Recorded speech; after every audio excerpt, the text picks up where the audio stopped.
This week on the show, Josh and I talk about Cleopatra once again and Reformation Day. Yeah, those were the highlights. It really was. And also, one of our teacher likes Snicker bars, but it's not half-eaten Snicker bars. Half-eaten Snicker bars, but it's not for the reason you think. This week on the Tim and Josh Show. It's the Tim and Josh Show, starring Josh and Tim, and it's starting right now. Tell me about your week, Josh. What's been up? Bro, it's been a good week. Filling out applications, taking steps on possibly buying a home. Dude, I saw that. That's huge. I am so envious and so happy for you at the same time. Congratulations, bro. Yeah, thank you. We'll see how it goes. I signed my realtor. Shout out to Christy Hunt. She's great. The vision is I'd like to have more than one room. So I'd like to have 2 or 3 rooms. So I could have a guest room, but then I want my house to be used for ministry. So I'd like another guest room. So if there's a pastor and his wife who are just feeling burnt out, they've got a free place to stay in Pagosa and just relax a bit. You're doing like the Pauline epistle thing, you know, like when you find someone, just stay with them for the rest of the time. I appreciate that hospitality. That's the vision. And I'd like to do a small group there. Remember when we did movie nights at That's the vision. I loved those movie nights. Good. Oh, golly. I do too. It was such a blast. Well, do you remember that one movie? Should we just cut right to movie recommendations right now? I feel like we should. We're on the topic. Right. So, what was that? And this is both of our movie recommendation for this episode. But yeah. What was that one with the creepy priest singing On the Everlasting Arms? Oh,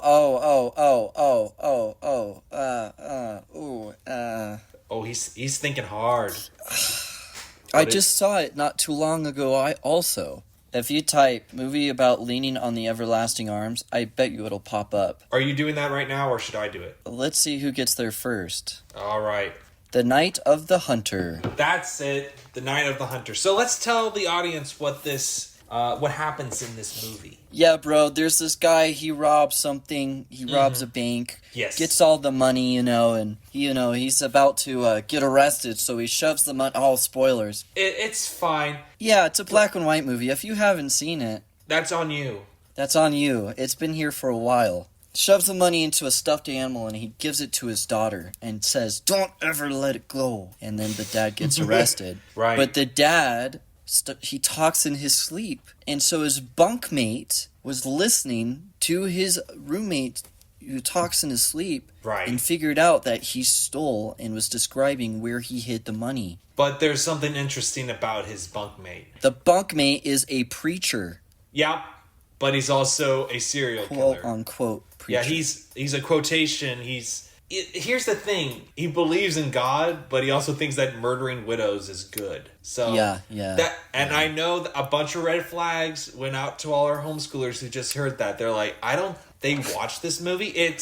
Listen, it's not anti-Christianity. There's an actual Christian woman that shows up later in the story, and she's an accurate representation of what a Christian should be. But this guy is a representation of how the world will call themselves something, but actually be something else. Yeah, because the bunkmate gets out of jail, and he ends up finding the family, because the guy who robbed the bank, he was on death row, but the preacher guy wasn't. So he ended up marrying the guy who was on death row, his wife, just to get the money. And so he becomes these kids' stepdad, but he's just looking for the money. And, well, there's a lot of other things we can tell about the story, but I think that's enough. Good. So that's The Night of the Hunter. Black and white film, good creepy film to watch, but not as creepy as Invasion of the Body Snatchers, which is another movie that I recommended on this show. But The Night of the Hunter is better. It's good.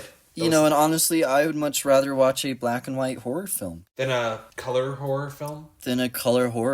Well, I don't think I've actually ever seen any color horror films, because they got too good at their job. Like Alfred Hitchcock's, his movie Birds. That was supposed to be like a really, really big horror film. But you watch it to this day, and you're just like, man, this movie was advanced. in its years, but they're using fake taxidermized birds, and they're just throwing it out the window.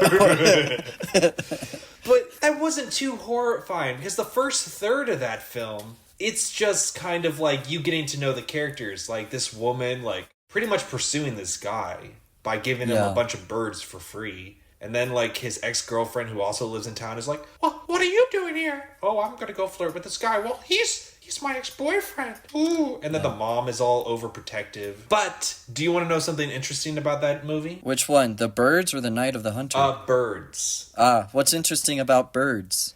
There's no music. Yeah, there's none. That is the 2 movie recommendations for this episode. The Birds so good. And... oh my gosh, I already forgot it. The Night of the Hunter? Yep, Night of the Hunter. Josh, would you like to hear a random fact about Egypt? Oh boy, Tim, yes I do. Tim's random facts about Egypt. Cleopatra was born in the year 70 or 69 BC.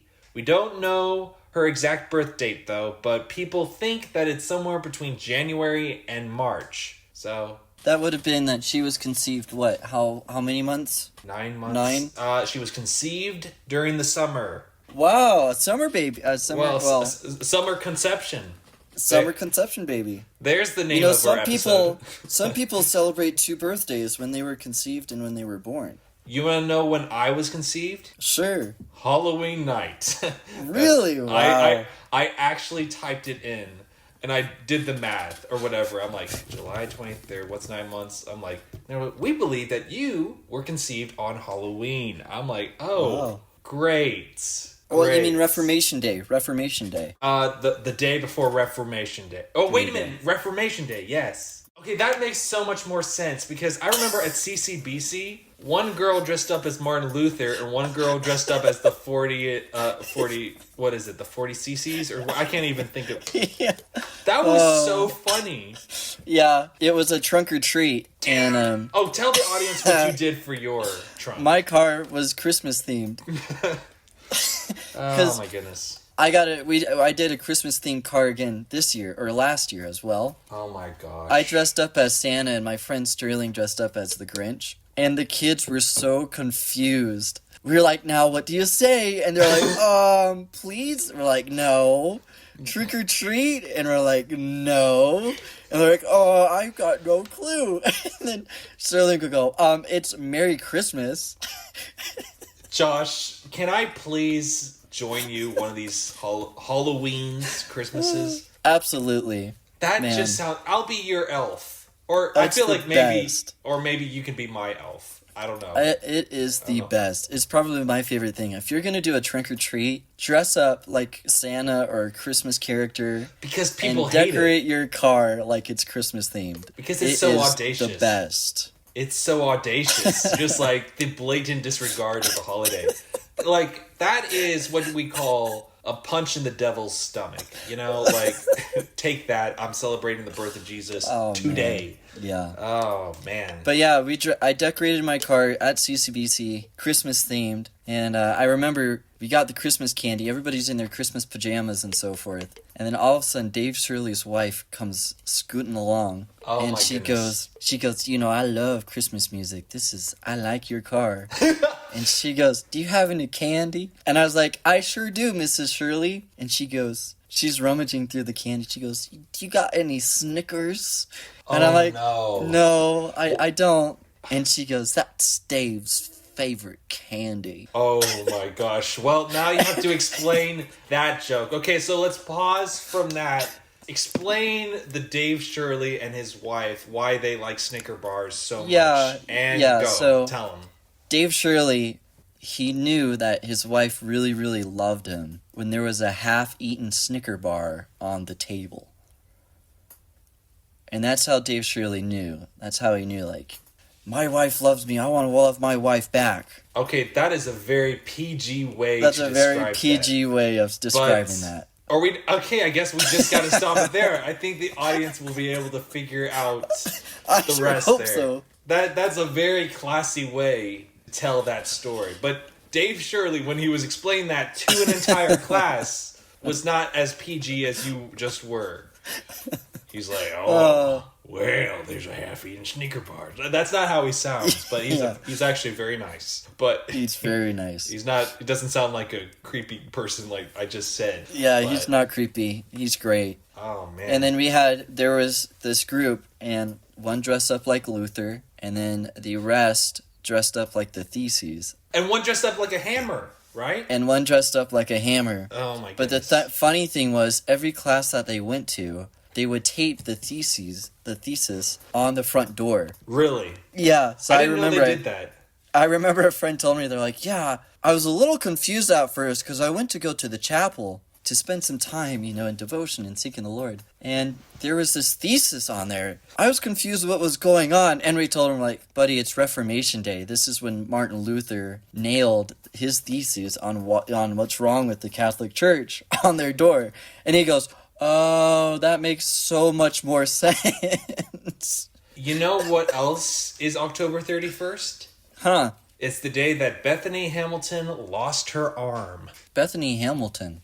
Soul Surfer. You ever seen that movie? Oh, really? Yeah. She went to Calvary Chapel, the Calvary Chapel in Hawaii. Have you been there? No, I haven't. But my cousin, second, third cousin, something like that, she was actually the stunt double for the Soul Surfer movie. Wait, your second cousin? Yeah. She has 2 arms, but I think they CGI'd it or something like that. Okay, well, what's her name? Shout her out on the podcast. I don't know her name. I never met her. You never met your cousin? Oh, well, that's okay. No, she's in Hawaii. I have never been to Hawaii. Well, okay. That's okay that you don't know your cousin. I don't know all of my cousins either. But I don't know why. But I was just like, you know that she did it. Well, so you know of her. But, yeah, we were watching it, and my dad goes, that's my cousin. I guess she's a really good surfer. And so they're like, we need a pro surfer. And so they picked her. Interesting. That's one thing that I'm not good at. It's surfing. I'm not good at surfing either. If somebody pointed a gun at me and said, surf or die, I guess I would be dying because I can't surf. I can ski. But it's not the same thing. I can shred the snow, which is a different form of water. That is true. So it's like snow surfing. Snow surfing. That's snowboarding. Oh, but right. I don't snowboard. I ski. Man, I need to do more physical activities. The only thing that is even close to physical activities that I enjoy doing, well, like, apart from just, like, living life, like, in terms of sports and stuff like that, bowling. I'm like, I'll bowl. I'll go bowl. I'll bowl for a hot minute, man. Have you ever seen the professional bowling? There's professional bowlers? Oh, yeah. The PBA, the Professional Bowling Association. Man, they will hold that baby like it's their newborn child, and they will just roll it onto the... Oh. What do you call it? The field. And with that, I feel like that's a great way to end the episode. But man, you'll see it. I mean, you and I, we probably just throw the ball like it's going straight, like this. Hopefully this does not curve. But these people, these professional bowlers, they will like grab their hand on the field and they'll smell it. And they'll be like, yeah, this is some good oil right here. And they like know the oil patterns. And I kid you not, it's like they will try and throw the ball like they want it to hit the gutter. And then all of a sudden the ball has its mind of its own and just makes like a sharp left of like, I ain't hitting that gutter. And then gets a strike. Well, okay. All right. I don't know how they do that. It's a great sport. Oh my goodness. It's all about the oil. Well, Josh, this has been fun. I think did all of this spur off? We just talked and did a random fact about Egypt. And and we ended up in bowling. And then how did we get up into bowling? We did Dave Shirley's Snickers. We learned about one of our teachers' tactics and marriage. Yeah, I don't know how we got here, but I don't know how we got. We got into bowling from surfing. But how did we get to surfing? Because we're just trying to because of Reformation Day. Because that's when the Soul Surfer, the lady who... Well, how did we get to the Reformation Day? Because we were taking a look at... We had a whole conversation going forward, and now we're trying to go back. Wait a minute. I remember now. So we talked about Cleopatra. Yes. And when she was conceived during the summer. I was conceived on Halloween, and that's how we got here. Boom. Okay, now we got that one down. Okay, now I can feel like we can actually end this episode. That we retrace the origin of that entire conversation. Well, until next time, I'm Tim. And I'm Josh. And this has been the Tim and Josh Show. Yes. Bye.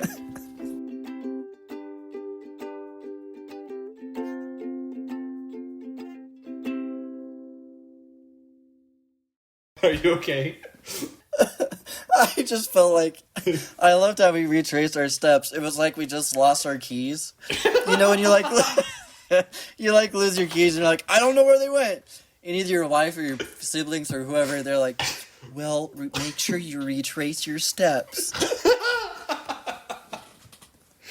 Oh my gosh. It was pretty close to that. Oh man.